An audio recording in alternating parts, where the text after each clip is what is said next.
అందరు ఎలా ఉన్నారు, బాగున్నారని అనుకుంటున్నాను.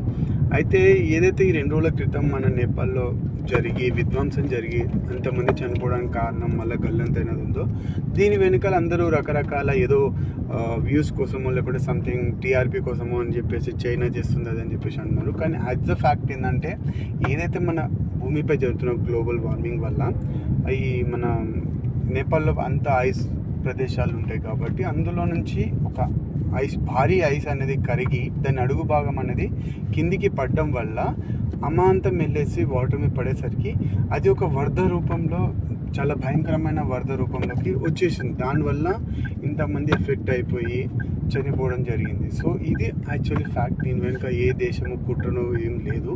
అది గ్లోబల్ వార్మింగ్ వల్ల ఐస్ అనేది కరిగి అవ్వడం వల్ల ఇదంతా జరిగింది. ఇకపై దీనిపైన ఇంకా క్లారిటీ వచ్చేది ఉంది. సో అప్పటి వరకు ఏవి నమ్మకండి. సో అందరు సేఫ్గా ఉంటారని ఆశిస్తాం.